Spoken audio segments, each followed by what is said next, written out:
Okay, we'll call this meeting to order. If everybody will rise and join me in the pledge.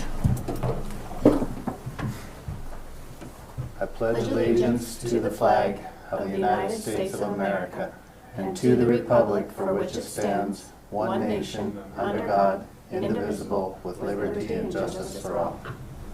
Thank you. Okay, public comment. We don't have any public here, so we'll pass that. Did everybody get a chance to read the minutes of the last meeting, which would be Tuesday, March 25th?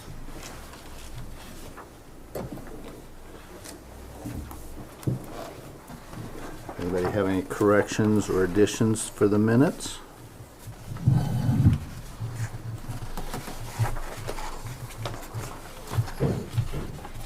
I'm not sure if I got that. Hi.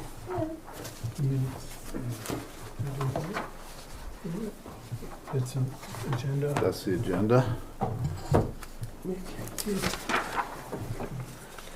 Davey, did I get a copy of the minutes? I believe that I emailed them. Okay. I did not print out more copies because I emailed them, so I only printed one copy for, Okay. I think I read them, Okay. yeah. Yeah.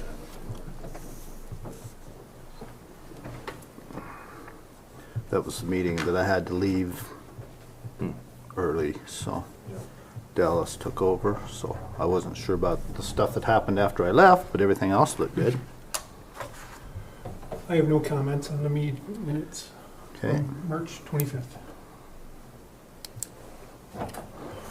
Anybody else have anything? I have a motion to approve them. So moved. Second. Second. Okay, there's a motion and a second to approve the minutes from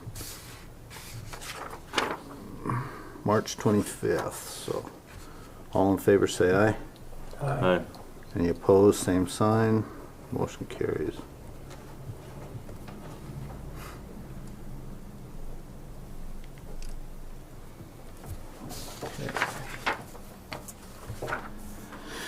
Okay, new business. Discussion decision on the Three Forks Rural Fire District regulations. Did everybody get a chance to read those? Yeah.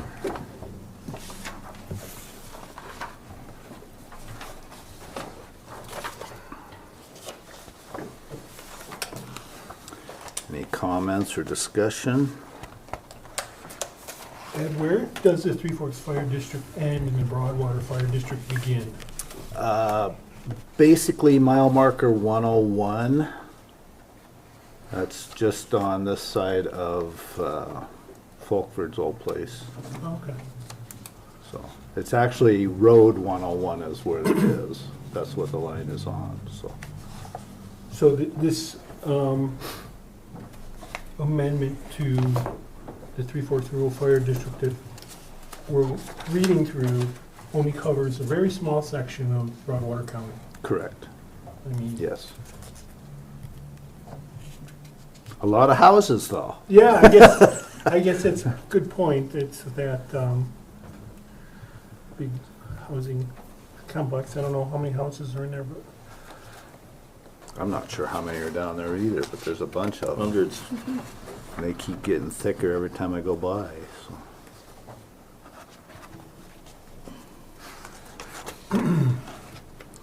So does anybody have any heartache or anything over them?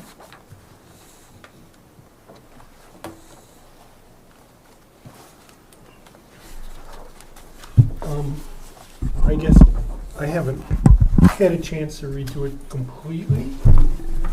I'm not sure if it's necessary.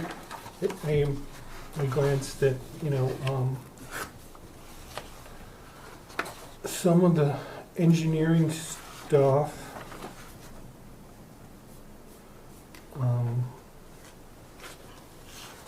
For instance, the flow rate for the fire protection, is that normal, 1,000 gallons per minute? Yes. And the water tanks. Yeah, for our fire district, I want the tanks instead of the open ponds, and these guys are leaning more toward the open ponds. I don't know why, but they are. So.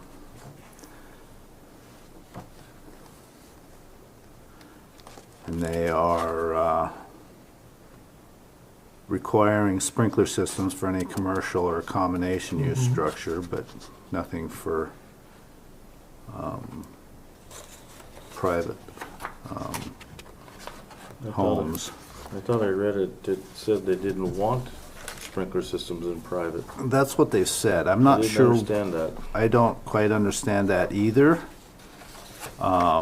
I tried to get one through here to have them put that in, and they read something about Three Forks did a study on it, and so they're not going to put a sprinkler in now. So But they pretty much ban it. I mean, yeah, I'm not sure what study they did on that to do that, but I'll have to do some more investigating on that to figure that one out, because I don't understand it either. Especially in the rural area, because at least if you got a sprinkler system to start with, it's going to help contain that fire or put it out before we ever get there. mm-hmm. But One question I have is, how does this dovetail into the state public water rules and regulations for, hydrants and water supply and such? They didn't reference any, state public water rules or regulations or laws in here. So I'm not sure if that should have been in there, or if this is more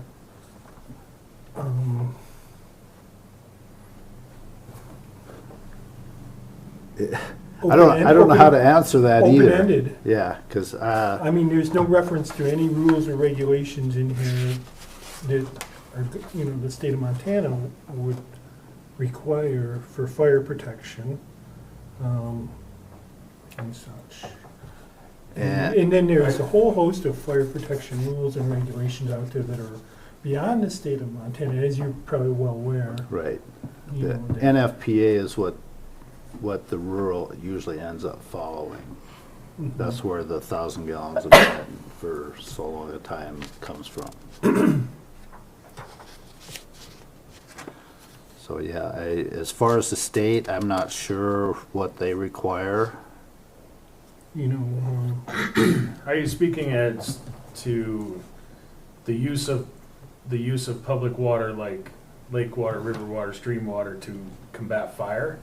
Is Well- that your question? Well, no, see, a lot of these, as Ed would know, we would get fire protection mainly for public water systems, if possible. For instance, water mains where the hydrants are and such.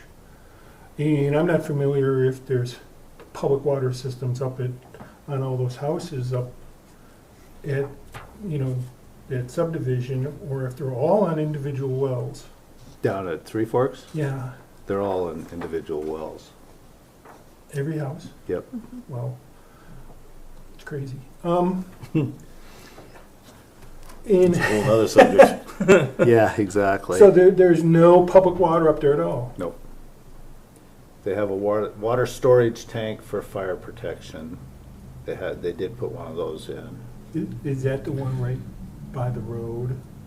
It's in a green bin. No, is that the one right by the road? But that's really my question is, just, Or is there, whatever came of the water treatment system and that whole, isn't there hydrants for that area, that wheatland? The TED deal? Right. TED is. Whatever Can- came of that. Can you explain any more of that, Nicole, or do you know any more on that? Yeah, I mean, I probably don't know a whole lot more than all of you. There is no public water supply in the TED currently. There's only public septic, essentially. But, you know, hopefully at some point in the future they'll have a public water supply. But there are currently two separate subdivisions in the TED, and each of those subdivisions have their own water source. So like Bridger Brewing is on its own well, and it is not a perfected well, which means it's still an exempt well, similar to what you would have at your residential structure or any other commercial building that's not on municipal services. And the other subdivision has one well, potentially able, depending on the flow rate and if it stays consistent, to serve those 5 lots in the other subdivision, and that's a smaller subdivision. Anyway, but they will have hydrants. The hydrant system's supposed to be set up with that gray water, isn't it? Yeah, it's Yeah, not that- potable at Yeah, all. that's the plan, is that those hydrants will use because it's the Headwaters Utility District, so the septic system, if you will, the utility district down there, it's only for gray water, it's only for wastewater, and they have a system in place where they're able to purify that water. I mean, they say that if it's purified enough, it could be potable, but now they're currently using it for flushing the toilets at the rest area, the MDT rest area, and they're going to use it for the hydrants when they're live. That's the plan, yeah, to use that gray water for the hydrants and not use the potable water. But they've yet to Is that, be activated. so that treatment center is not, it's not activated yet? The wastewater treatment center is. They are using that, and they are using the gray water for flushing the toilets at the rest stop.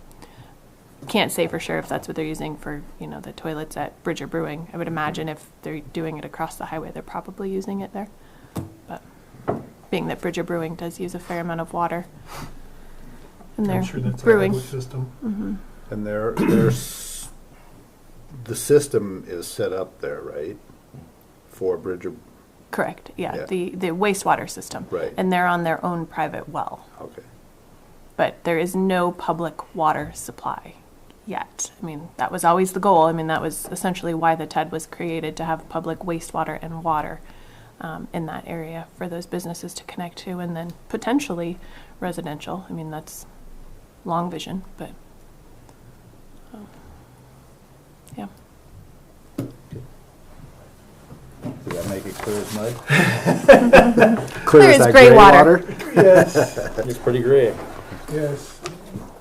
My question, Mr. Chairman, is, and there's nobody here to answer, I guess, is this is their proposal, is this for all areas in their region, or is this for just new building? I couldn't understand which way that was going in this reading. I believe that is for anything forward, from now forward. Everything that's there is already there, so. Yeah, I just couldn't see where there was any authority for that. You know, not to say that the fire chief can't decide to come in and say one day, okay, you guys need a X amount of gallon well or tank ready to go, because it's in these rules. Right. But I think Places that's. that have never yeah. had that. Yeah, I'm pretty sure it's just from this day forward.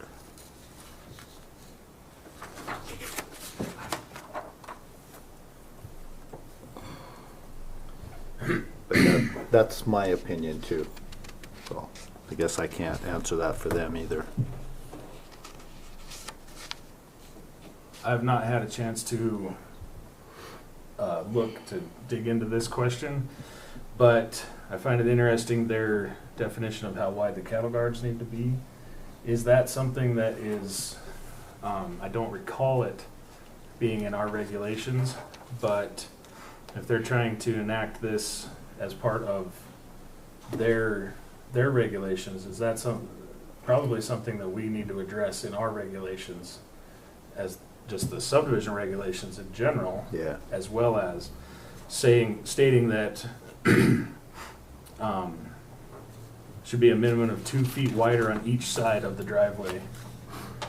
I absolutely understand why, because getting equipment across cattle guards it's a pain.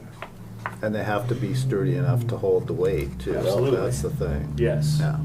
Yeah, for sure. I mean, I drove a tractor across one of the posts on both sides yesterday, just because it's, yeah. Well, let's see, if you'd have been a little wider, they wouldn't have put any posts there anymore. Right. Yeah, I wouldn't have needed it. So is that, perhaps this is something that it looks like we're going to be having to come to another go through of these again, much to our fun and games, but I think that it looks like, and I understand why they're asking for overhang, trees and brush and everything. You know, I mean, it's hard on equipment. It potentially can rip lights off of trucks and Sure. tarps off of ladders. Yep. So this is probably something that should be addressed in our next iteration of subdivision regs.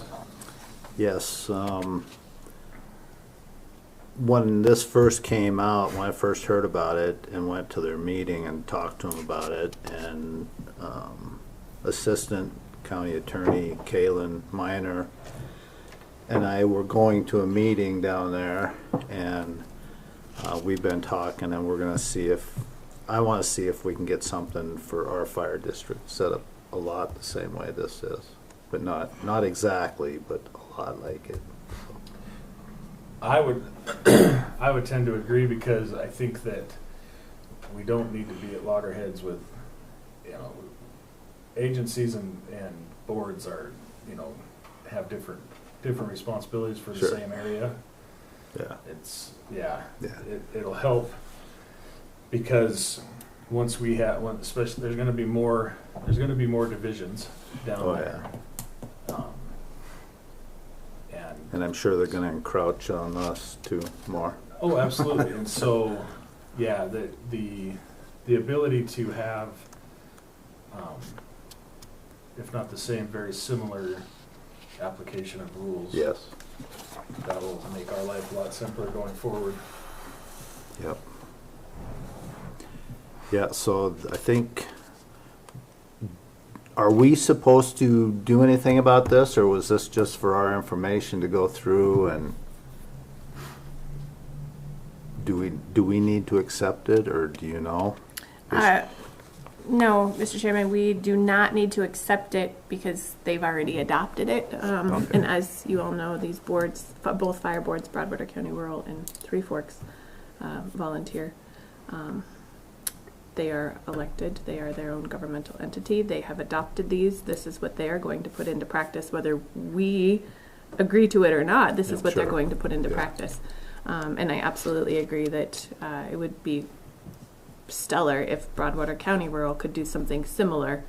And then we will have to, further on the agenda here, this topic of subdivision regulation amendments, we'll have to factor this information into it. So,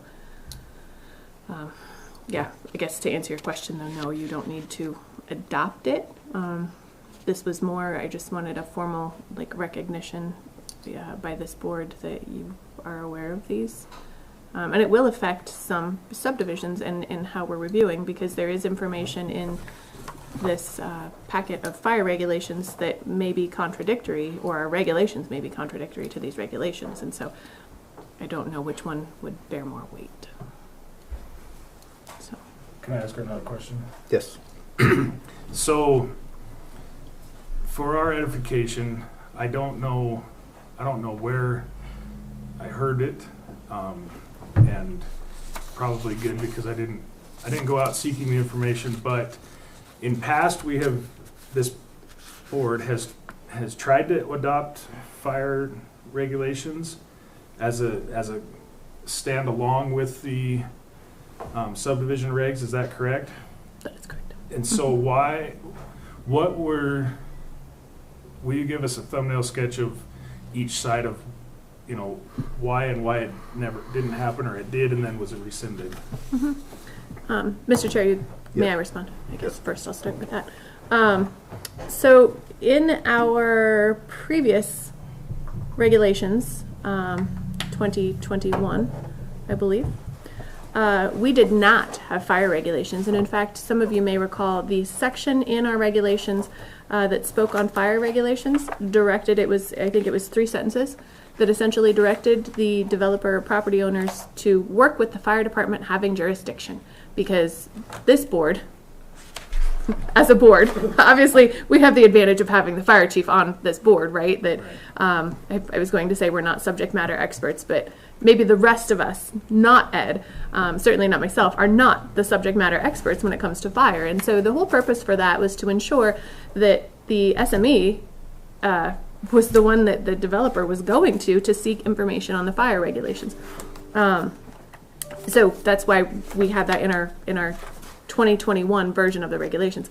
When we made new amendments in 2024, we added the fire regulations back in, and as you know, they're pretty limiting. You know, the fire protection facilities that we require, and I can say we because it's now part of the subdivision regulation, are very limiting for developers in that they are very cost prohibitive. The cost to install some of the fire services for these 1-lot minor, 2-lot minor subdivisions make it nearly impossible to subdivide because they would never get their return on their investment if they were doing it for monetary reasons, right? All of that to say, I personally think it worked better when the subdivision regulations simply pointed a developer to the fire department or the fire board having jurisdiction. Because they are the experts. And that way the developer is forced to have a conversation with the board or the fire chief of either Broadwater Rural or Three Forks Volunteer to determine what suits that subdivision specifically to the highest and best use for fire protection, right? Because the ultimate goal is public health and safety. And so us sitting here saying, like, carte blanche, like every subdivision has to do the same thing, I don't know that that's the best answer either. So I would prefer, if you're asking my opinion, which I did not hear you ask that, but I'm going to give it to you anyway. The subdivision regulations did not hold the fire regulations. I would rather that the subject matter experts, the 2 separate fire boards, were the ones that held those regulations. The problem with that was nobody ever came and talked to the experts. You say expert, like you're not the expert. You are absolutely the expert, sir. But that was the big problem. Okay. And then we decided, my fire board decided we needed to get something in the regulations, so at least they had to start doing something. Sure, okay. So that's how that started. Yeah, we made round and round back in the teens. I don't even know when that was. 16, 15, and the planning board at that time decided that he knew more about fire than fire did, so that was the end of that. We even had public meetings, and we changed our regulations and stuff and sent it to him and had the public meeting, and he says, we're not going to accept these. And we says, why? Well, I know what this says, and he didn't because we were presenting him at the meeting. He says there's no need to talk about this, no need to discuss it. It was done right there. So that's kind of how that started. Yep. I agree with Nicole. The way it's set up right now is not working because 1 and 2 things that bugged me the most was when you have a minor subdivision up to 5 lots and then they turn around and come in with a subsequent minor up to 5 lots and all of a sudden they got 10 lots there and no water. And no water. But there was nothing I could do about it. Right. Yeah. So, yeah. And that's the legislature has to kind of, not saying close those loopholes, but change the impact of those loopholes. Right. I think they need to. I don't know that. Again, if I can ask, I don't know if that's a lot of that comes from MCA, correct? On how subdivisions are able to subdivisions and then minors and subsequent minors and a lot of that comes from the MCA, is that correct? That is correct. Yeah. Yeah, and you're right. I mean, that is a very open loophole. Yeah. That, you know, subsequent minors can occur right next to each other, maybe in an existing subdivision, you know, where it's, well, obviously subsequent minor would be an existing subdivision, so an existing subdivision with multiple lots, and then those lots can be further subdivided, but they're each independent of each other because Right. each one lot, I mean, but it's an MCA that they can do that. And I also know, I mean, we're not unique in that, you know, our view of this, that it looks and acts like a major subdivision because you could create a 5-lot minor subdivision, large lots, and then go and do you could eventually end up with 25 lots, but they're 5 minor subdivisions. I think the best example of that might be right now, like on Alaska Trail. Those were minor subdivisions that were then subsequently divided. It was not done illegally by any means, No. but it certainly looks and acts like a major subdivision. But it's definitely minor subdivisions all the way through, Yeah. and subsequent minors. So. But I don't know if the fire boards could write something in their regulations too, if indeed you want. Because I don't know MCA when it comes to fire regulation. I only can Yeah, tell we'd you have to look at chapter. that more. Yeah, chapter 76. But you know, that might be something that you can consider. But also knowing that each developer, it may be different developers at each time too. So Right. you know, then you've got to look at the equitability and passing the burden on. You know, so first developer comes in, doesn't have to do anything. Second developer, different owner of the parcel, comes in to do another subsequent minor, and they're adding the 10th lot to the neighborhood. Do they get the full burden, or you know, I don't know. I don't have an answer for that. But I do think we need to make it part of our regulation. And Ed, I think that you were still, how long have you been fire chief, if you don't mind me asking? Since '98, so 27 years. Okay. Wow. So when you were like a teenager. Yeah. been graduated that long. Yeah, right? Yeah, I'm It's hard when you put it like that. You. When I graduated a year before you. Yeah. I don't like that at all. But in any case, if you recall, we had a meeting actually back when Elaine Gravely was commissioner. So that's how long ago we had this meeting, because the fire regulations were actually part of the subdivision regulations at that time. And so we had extensive planning board meetings, commission meetings, fire board meetings where, you know, we just couldn't come to a peaceful resolution. And that was the time period when we actually took fire regulations out of the subdivision regulations, and it seemed to work. It seemed to. I don't want to say that, you know, it was perfect all the time. And the intent was to force developers to the fire boards. And sometimes it worked, but clearly, Yeah, you know, not all not the every time. But then, you know, so all of this to say that's how long ago we took the fire regulations out of the subdivision regulations and put them back in 2024. And now we're seeing maybe some reasons that's not working. Yeah. Yep.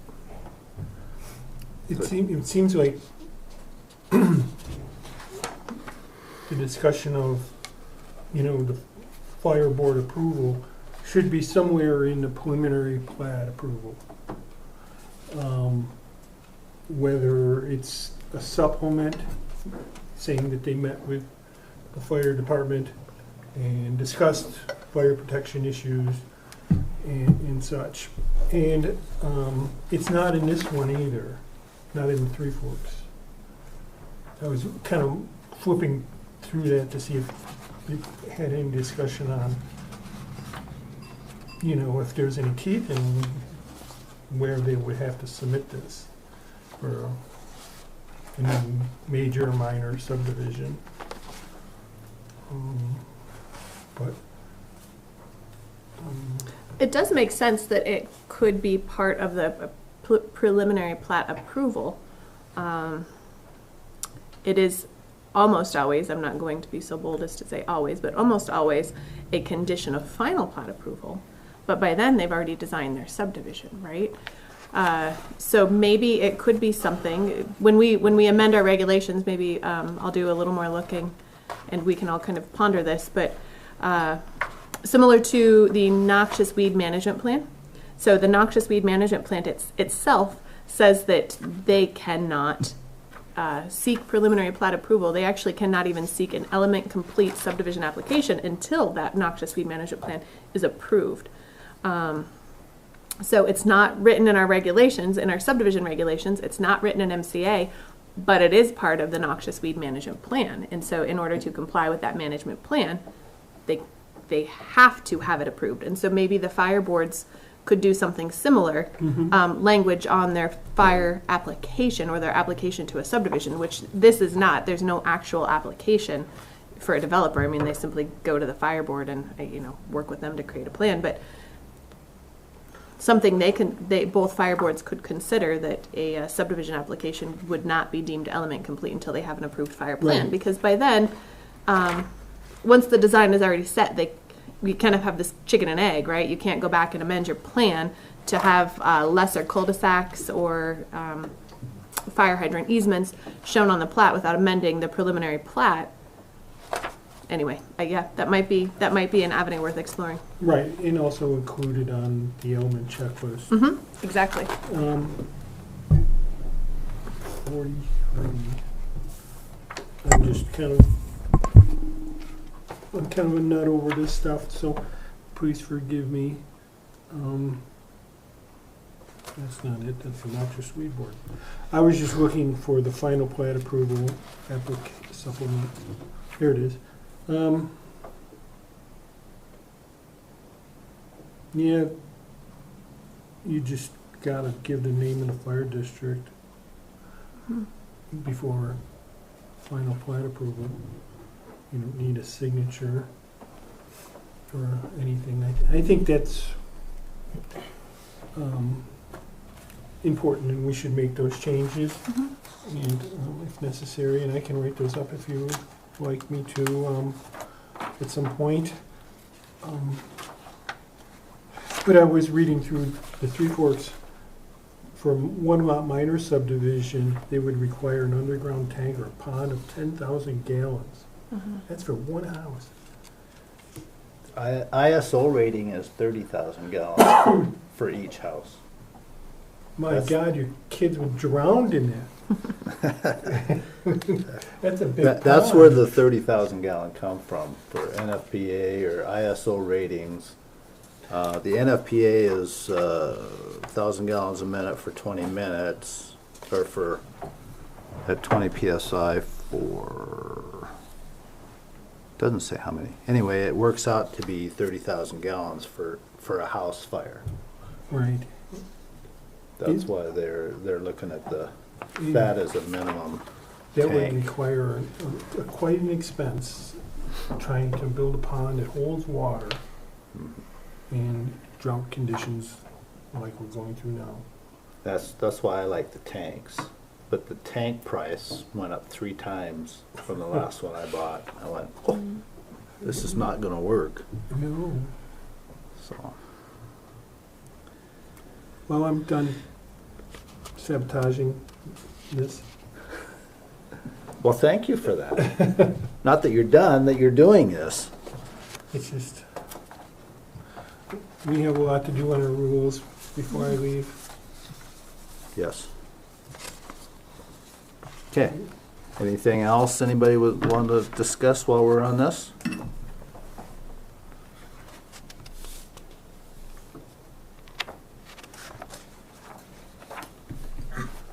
So we'll just have fun going into our subdivision regs and fire regs and changing everything. All right. Okay, now the next thing, we have decision for Fairview minor subdivision. Is there any comments on that, since we didn't get the books until today for some of us? Mr. Chairman, would it be okay if I kind of outline a few scenarios for this board? Yes. As far as timeline goes. So this is one lot minor subdivision, which means there are 35 working days allowable in MCA, 35 working days until the governing body makes their decision. So the deadline for action on this is July 22nd, which is a Tuesday. The commissioners meet on Wednesdays. So the very last possible date that the commissioners can receive this would be Wednesday, July 16th. I like to allow the commissioners 2 meetings to review a subdivision. It gives them time to accept any public comment and ponder it instead of receiving the public comment, pondering briefly, and making a quick decision. Sometimes, as you know, there is not public comment at the planning board level, but there is public comment frequently then at the commission level. So all of that to say, I like to allow the commissioners 2 meetings to review a subdivision application. So the latest possible date the commissioners could have this on their agenda would be July 16th. Chairwoman Rickmeyer will be out of the office and completely unavailable the Wednesday before that, which is July 9th.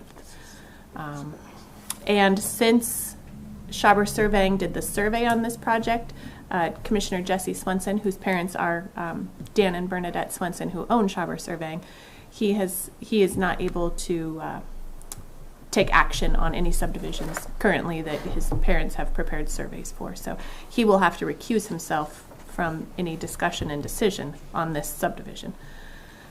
All of that to say, I really need at least 2 commissioners present in order to present the application. So to back it up even further, I have to get this to the commissioners for their first meeting on Wednesday, July 2nd. Now, Commissioner Rickmeyer will not be present. She's at a training, but she will be available via phone, or we can Zoom her in. So she will be available in some electronic fashion. So we will have 2 commissioners July 2nd. So all of that to say, I need to get this to the commissioners by July 2nd so that they can have their decision on July 16th. For this board, that means that you will either need to make your decision today, but don't feel rushed, you certainly have time, or Daleen has reserved this meeting room for Tuesday, July 1st, so 2 weeks from today, for the planning board. So July 1st at 1.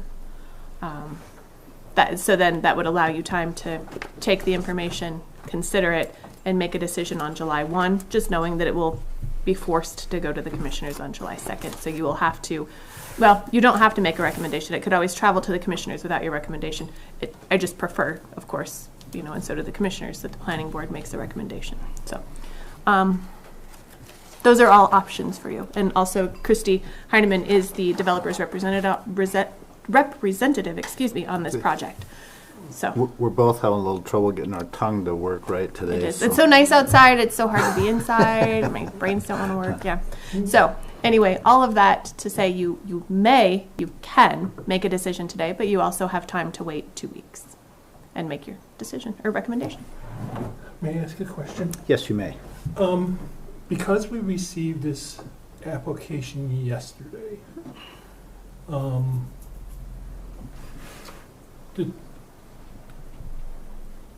it seems like we could ask the developer for an extension of time so that we would have proper time to review this and have a discussion about it on the 1st, and possibly, just in case it rolls over until the 8th, a week later, we still have time. Could we,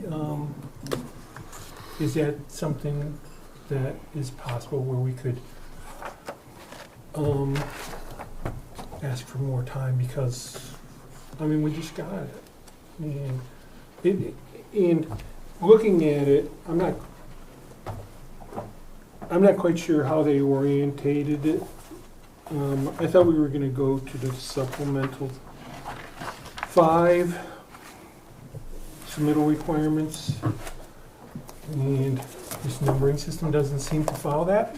But maybe I'm wrong. But we had that problem with the last application where you were getting stuff late and it was kind of going in and it was just kind of hard on you, and you're having to go back and forth with this.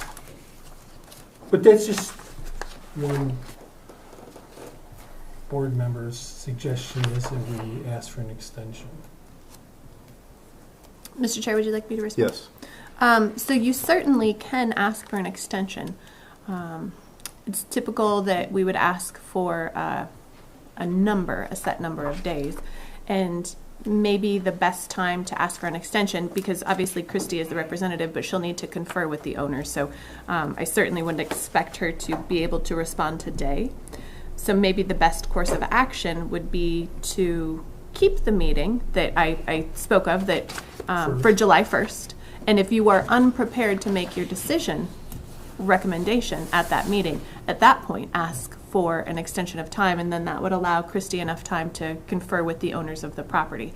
And it's typical when the board requests an extension that you ask for that certain number of days. So say 10 working days, which is 2 weeks.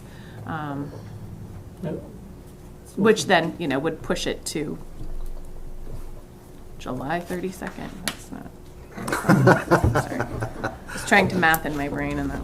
So let's see. 1, 2, 3, 4. Like June 31st? 7, 8, 9, 10. August 5th.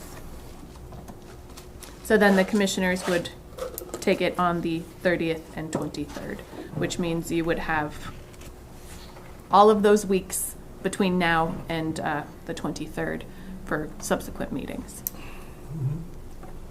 So just a possibility for you, to not make that request. You certainly can make the request today. You have free will. You are welcome to ask her that. I just respectfully, I don't mean to speak for her, but I think it would be only fair for her to confer with her clients.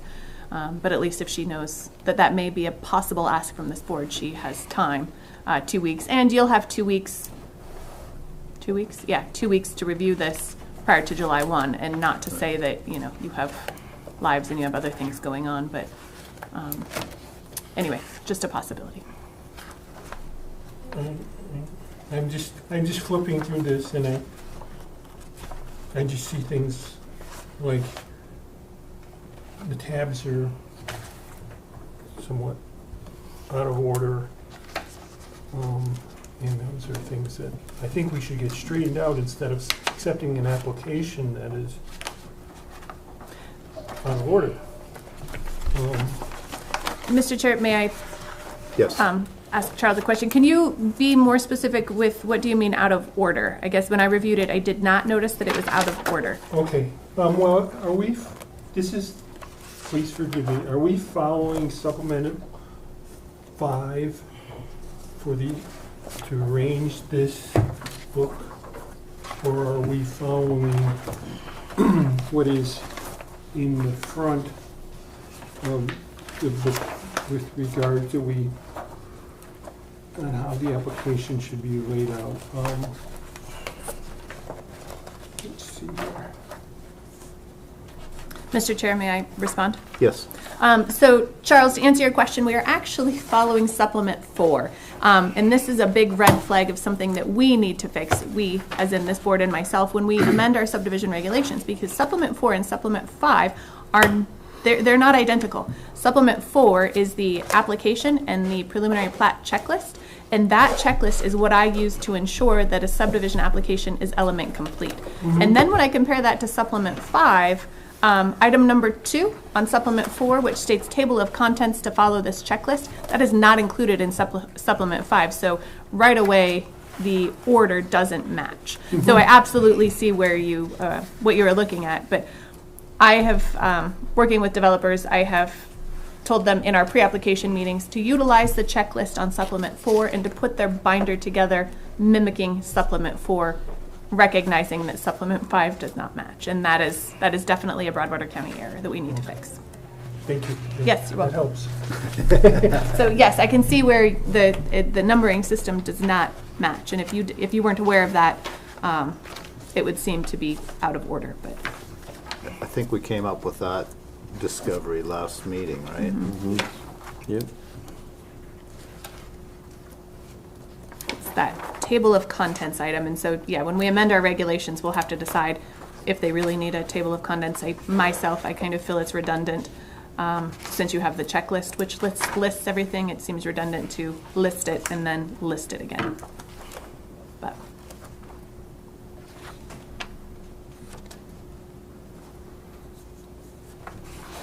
if you'd like, I can give you a brief overview of this subdivision if that would be beneficial. Maybe not reading the staff report into the record, or I can read it into the record, or I can give you an overview of the subdivision application and just let you know what's occurring with this subdivision. Anybody have a preference on that? Just do an overview. I get paid the same either way, so it's really... We do too. Yes, you do, ironically. Wow, yeah. Yeah, let's go ahead and do an overview, if Okay. you would, please. Absolutely. So this is a one-lot minor subdivision, and if you would please turn to tab 4, you can view the preliminary plat itself. So this subdivision is very similar to the last one that you reviewed, the Counts Hay and Cattle minor subdivision, and that it was created as an agricultural tract. This was tract 4A, if you will. It was an agricultural tract. So there is an agricultural exemption in place.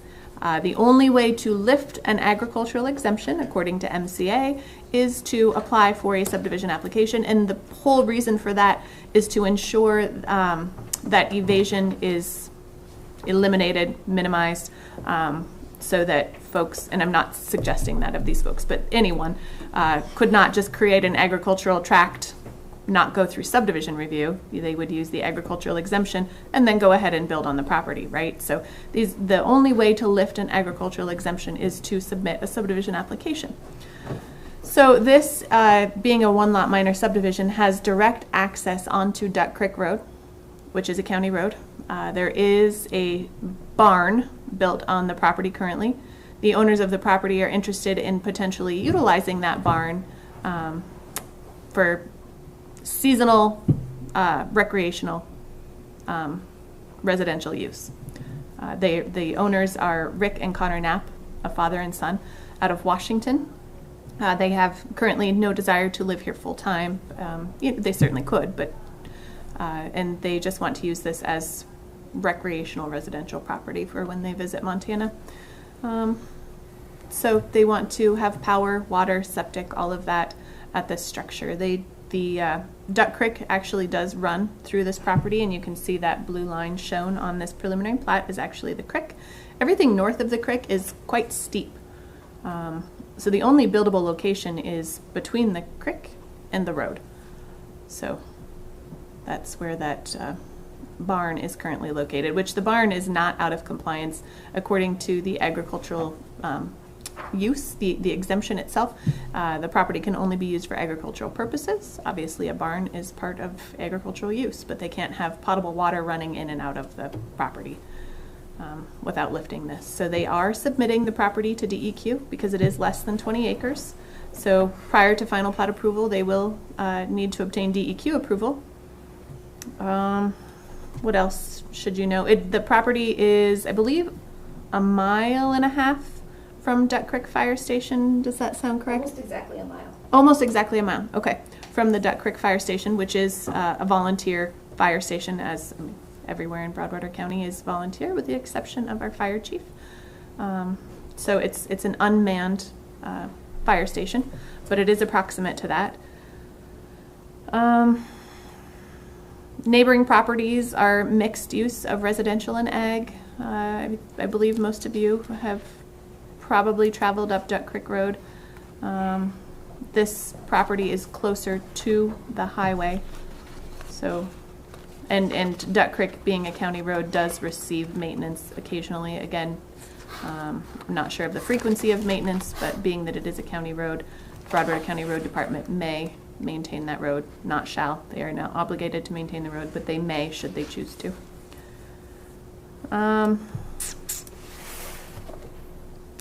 Current owners have no desire to utilize, the school or, any type of bus stop. There is a bus stop in that area, but being that they are going to only use it for recreational purposes and occasional purposes, the probability of utilizing the school or the bus service is pretty minimal.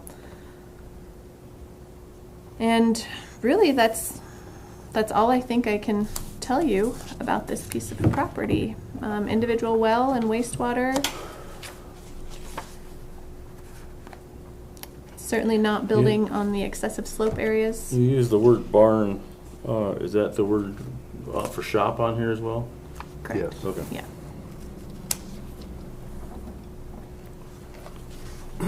Yeah, it probably is more of a shop barn. It looks like a barn, but it That's fine. does have a concrete floor, so probably shop is probably more accurate.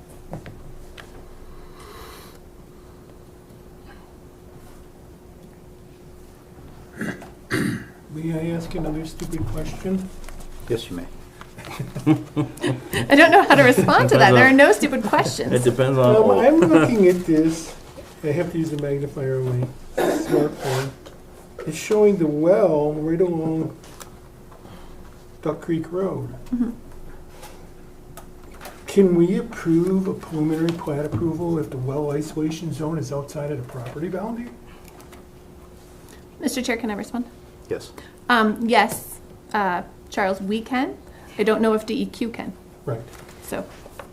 So she might, or this might get denied in the application process with DEQ because it's an individual well outside of the property. That is correct, yeah, and you, having worked for DEQ, are quite familiar with that, those Right. isolation zones not leaving the property, but there's nothing in regulation nor MCA that says the county couldn't approve it for that reason, but clearly DEQ has their own set of regulations and ARMs that they need to abide by, so. Right. And also, right along the road is a terrible spot because that's where they spray weeds. Mhm. And, you know, it's easy to get those chemicals into your water. Hmm. Very easy. I mean, those chemicals are forever chemicals, and if that well isn't constructed properly, it's a bad idea. But I was just glancing at that.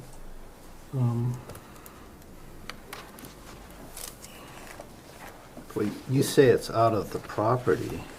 There's 2 wells there. You saw that, right? Yeah, but the ones on the neighbors. The one's across the road and the other, they're across the road from each other. I don't know if The it's, property line goes between them. yeah, the property line goes between them.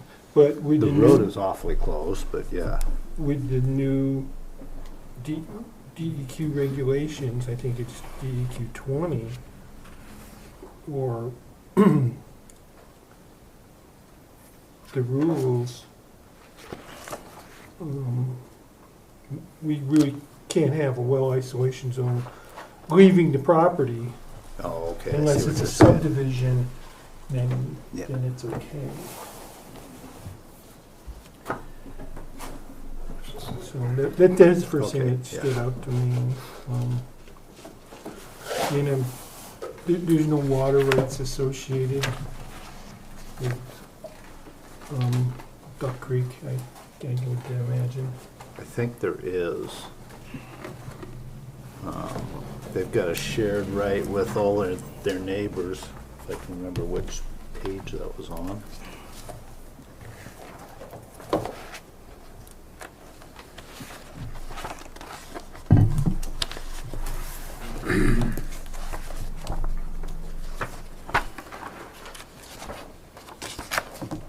Tab 15, isn't it? Which one is it? 15, 1-5.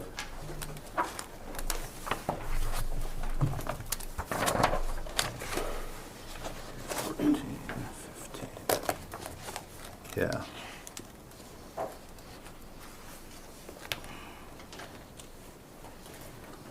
1878. Wow. I didn't notice that, how old that was. I was just a kid. Sure you Still were. before we graduated high school, Dallas. That was even before I did, so. In water right terms, 1878 is late. Is it? Yeah. Late.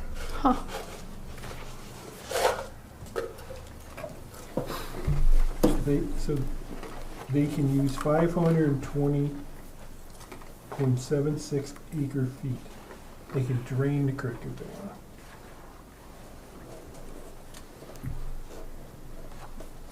Am I reading that correctly? So what's the maximum flow rate is 1.13 cubic feet per second. Mhm.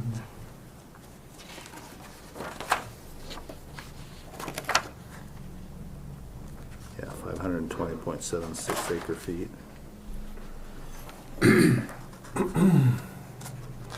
I would guess that there's 1860s rights ahead of them. I don't know that, but I would guess.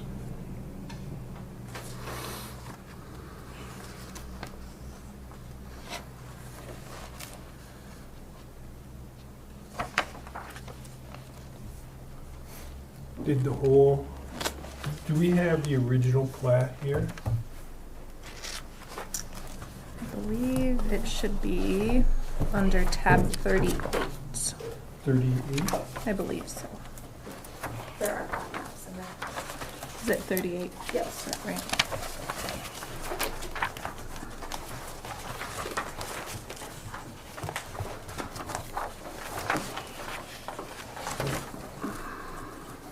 That's the new one. And that's the old one? Difference from the new one. So there's no boundary line adjustments. You keep looking through 38. There are plat maps after every Oh, okay. division.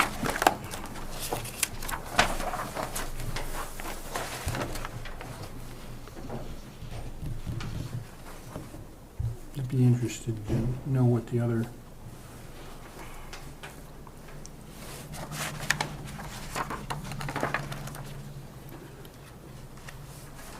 The other upstream users got.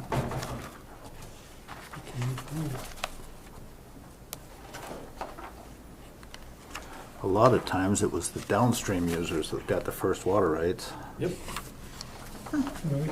Yep. Yep. Place on, location on the creek does not guarantee when you're gonna get your water. Right.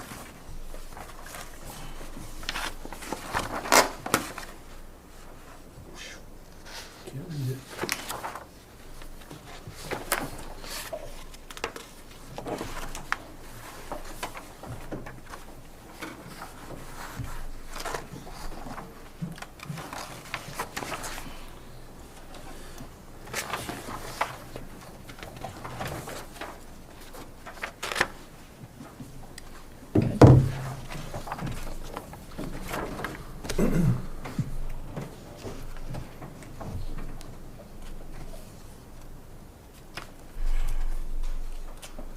We don't adjudicate water rights. Thank God. Yeah. But They've been trying to do it since '73 and it hasn't happened yet.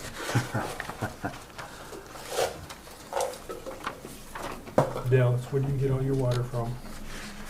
The ditch? I have, I have rights out of Dry Creek and, I have shares in the Broadwater, Missouri Canal. Everybody says that it's a right, it's not. The Broadwater, Missouri Canal, Water Users Association is the one that holds the right from the DNRC, and then we buy shares in that. I have over 1,500 acre feet in shares for my farm.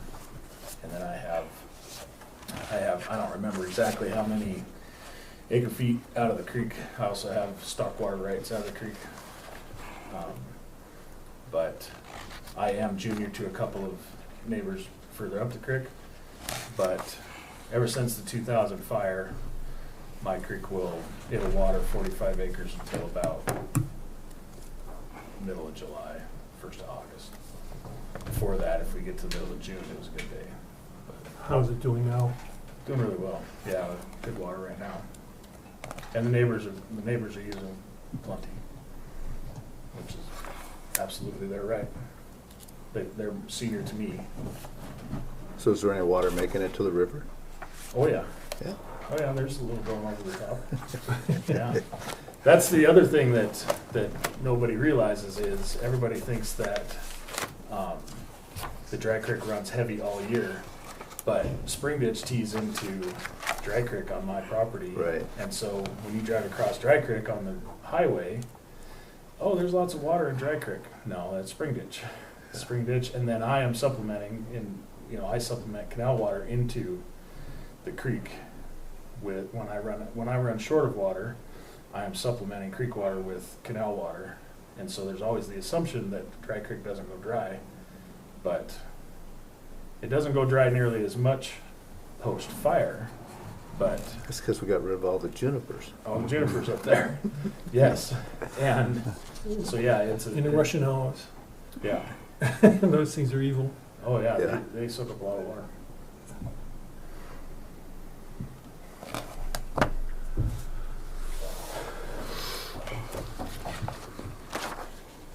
Can we ask for a more legible copy of, I'm just kind of the old plat, so it's kind of readable, or is it, we need to get a,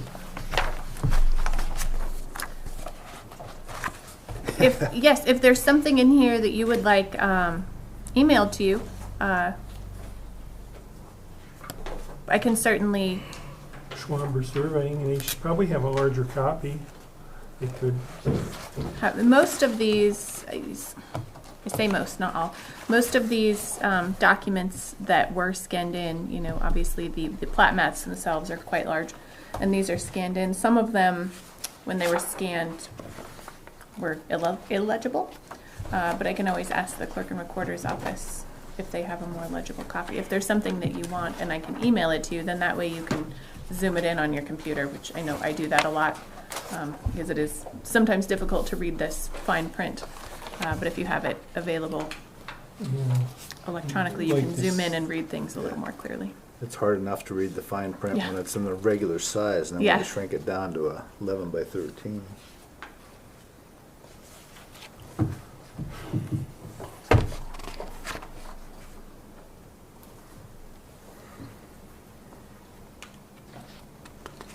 Mr. Chair, I think that we should go till table this until the next scheduled meeting, which is the second, first of July July at 1st. 1.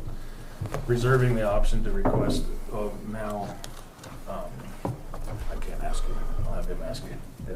Reserve the right to ask for an extension, however that works. Okay. So is that possible, Christie? I can definitely ask. Okay. So I'm not sure how an extension works either. I can communicate with my client and see if he'd be amenable to that. Oh, great. Oh. Sorry, Mr. Chair. Just a habit. Yes. Not even, yeah. Yeah. I can definitely talk to Mr. Knapp and see if he's amenable to an extension. So then I would just have that ready for the July 1st meeting? Okay. Correct. Yeah, I can do that. Yeah, just to have, sorry, Mr. Chair, if I may respond. I'm Yes. sorry. I don't mean to speak out of turn. Yeah, just if you can give them a heads up that it may be a possible request from this board, and then how that would work, you and I would just facilitate, I would guide you or assist you in submitting the letter. If it was coming from the planning board, they would submit the request to you, and then you would give a response. We can Okay. do that all electronically, just so it's part of the record. Okay. And, if they were not agreeable to it, it would not be the end of the world. It just would simply mean that this board may not make their recommendation to the commissioners, which, as we all know, it's a 50-50, right? I mean, it's a yes or no that this board would recommend approval or denial. And then it's always a 50-50 if the commissioners will deny or approve, right? So it's always one of the other options. And this is not to be foreseen as a threat by any means, so please don't take it as that. But a lot of times, if this planning board isn't willing or able, for time reasons, to give the recommendation, it does give the commissioners a little more trepidation in approving. So that's simply just a fact. I'm not at all saying that, Yeah.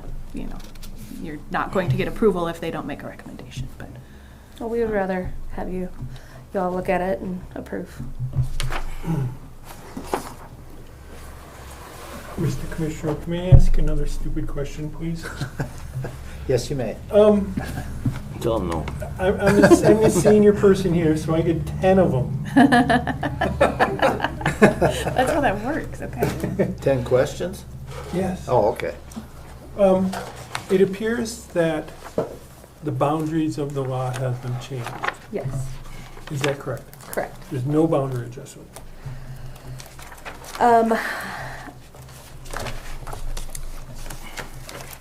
I believe that they've just been changed, not relocated. Does that make sense? Maybe you could explain that to me, what you mean by that. So the first plat that I have here, or the oldest plat that I have here, let me just make sure it's the oldest one. It's tract 1 and tract 2. And then 2 pages earlier, it's divided into, So what section are you on? oh, I'm in with that? 38.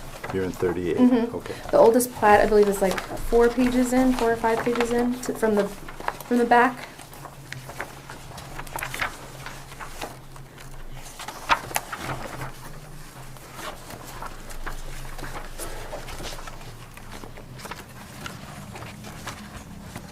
And it looks like track 2 kind of goes over the road there.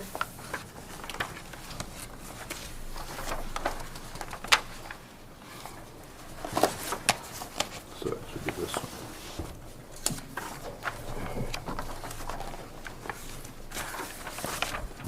So that was the first one that was done, right, Christy? I believe so, yes. Where they created I'm gonna take mine out of my book so you can see it here. So it's going to look like this. It's a plat map that, There you go. That should.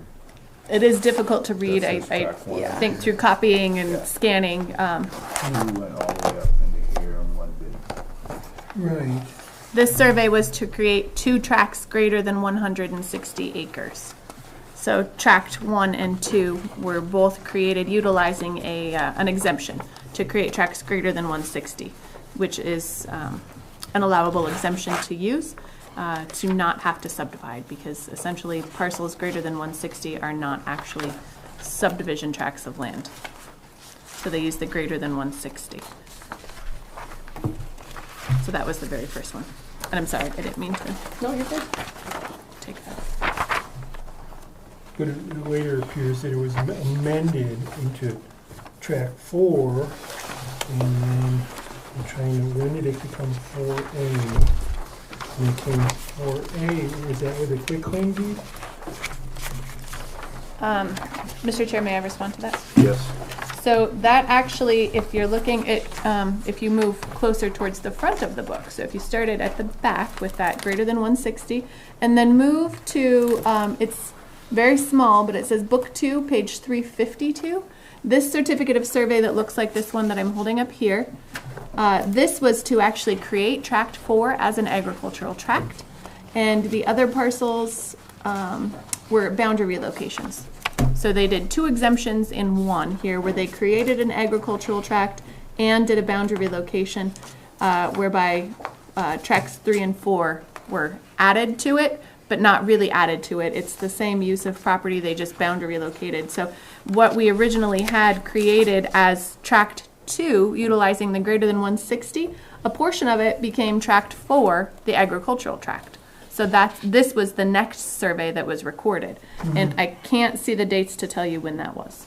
Right, but that was done before this application, and so the survey, the certificate of survey,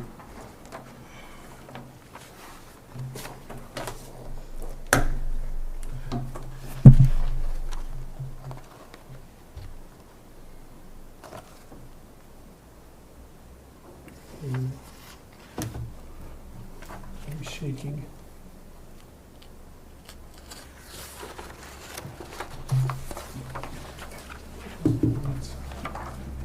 I can look at this myself. I was just, it appears the boundary lines haven't changed, but you're saying something else changed? No, I'm just trying to point out the way it changed. Through the years? Through the previous owner and the new owner, the boundary lines haven't changed? I'm not sure what the question is. There's no previous owner that I know of.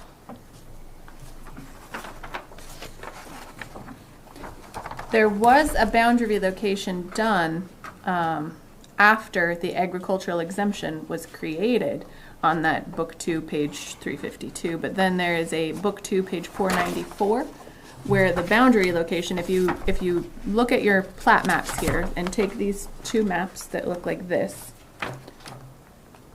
you can see there's a small little triangle of property south of Duck Creek that was a part of the original agricultural exemption. That was then boundary relocated to the second amended tract 3 on survey recorded as Book 2, page 494. So there was a boundary relocation done then. And it does appear that the Knapp family were owners of this property for quite some time. And then the most recent, so the one that is of record currently, is identified as Book 2, page 682. And this was done in January of 22, so just a few years ago, where they took this ag exemption and created another agricultural lot. So they have tract 4A and 4B as two neighboring agricultural parcels. And the ag exemption is only being lifted off of 4A. But there was boundary location that occurred, I think, to answer your question. It looks like potentially in 2016.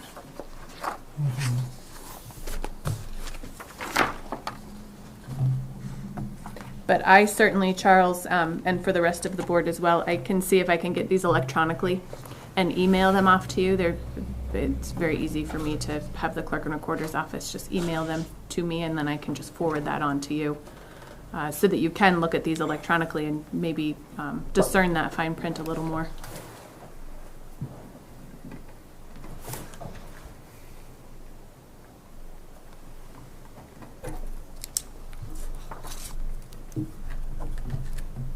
It'd be nice to make sure there's no sanitary restrictions on the property, which will prohibit, installing a wastewater system.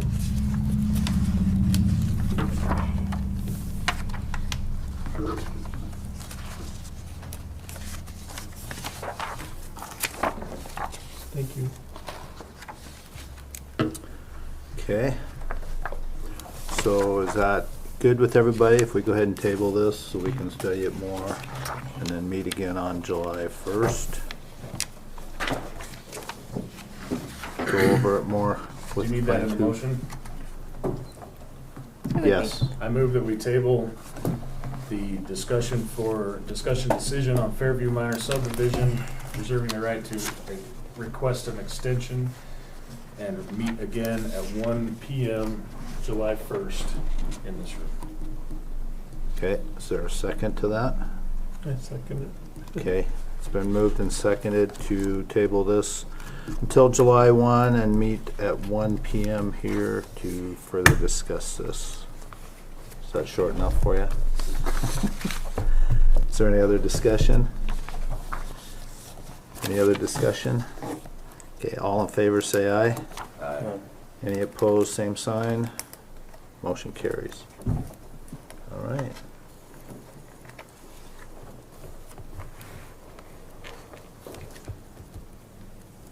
Thank you. Yes, thank you.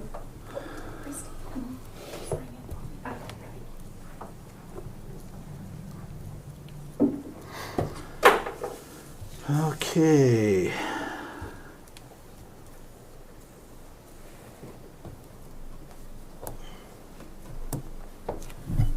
Next item up for discussion is subdivision regulations amendments. So,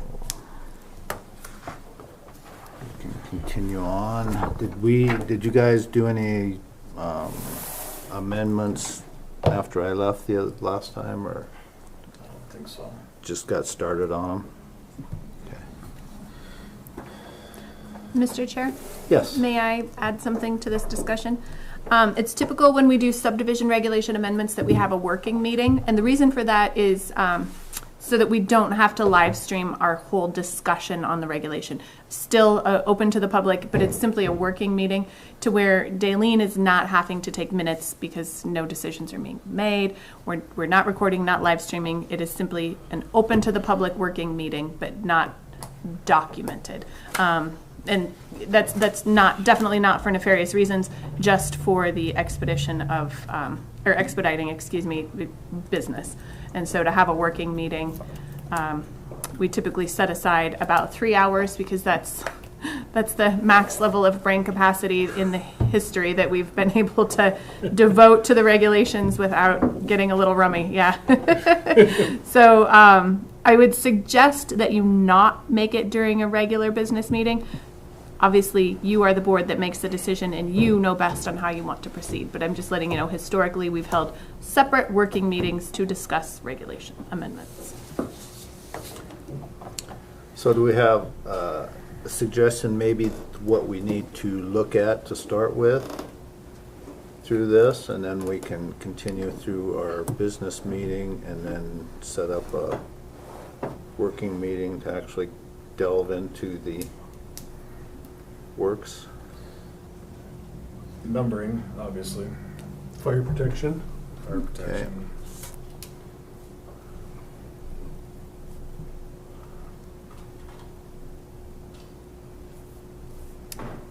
Mr. Chair? Yes. Also, I just so the board is aware, there were a few legislative changes that occurred at the wrap of the legislative session just last month that will go into effect in October. Nothing major, but some slight amendments to our regulations.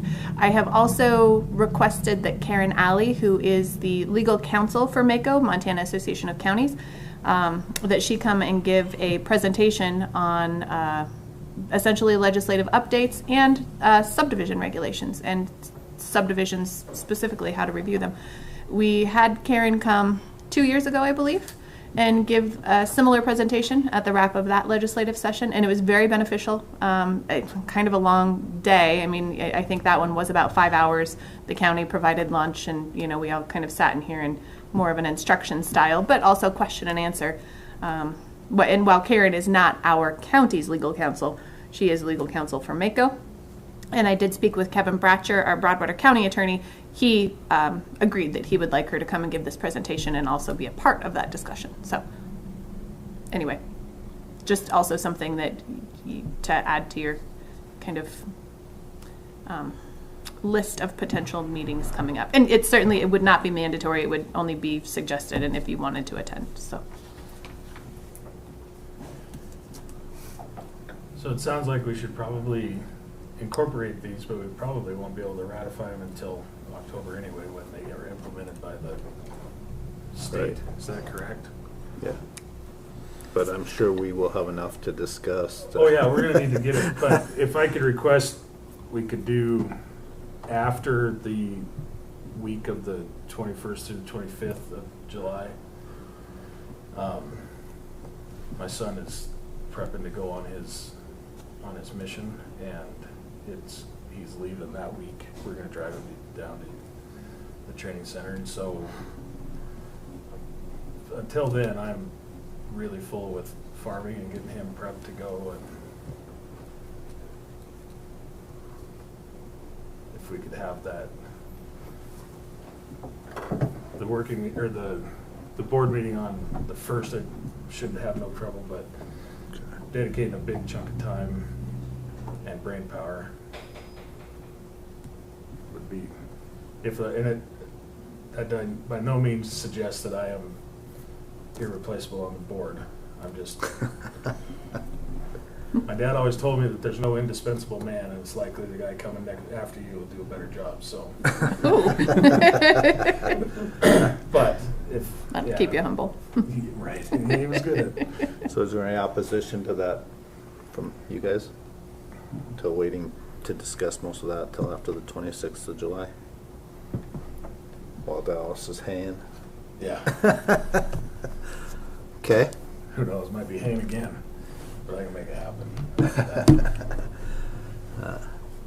Okay, is there any other discussion? Well, any other comments or good of the order? Do we need to make a motion for that meeting, that working meeting? I can never remember what the proper. If you, Oh, we don't have a time set yet, so I don't. Yeah. Never mind. Sorry. Mr. Chair, if it's agreeable to the board, I can ask Daleen to take a look at the county calendar, prior to your July 1 meeting, and kind of come up with a list of some available dates for Yes. August, since we'll be meeting kind of outside of our regular meeting time. So then that way you have some kind of a list of some dates to work with. That works for me. Okay. Does that work for you guys? Yes. All right. So, Maybe after the legal counsel comes in, Susan? Karen? Karen? Gaming might be helpful too. yeah. And as soon as I hear from her, I did send a request to get on her list of her kind of schedule, because she does these road shows, if you will, throughout Montana. And so I did ask her to get Broadwater County on that list. And as soon as she emails me, I'll be emailing you all as well to let you know what day she will be here. Did the legislature deal with water rights? No. Not very well.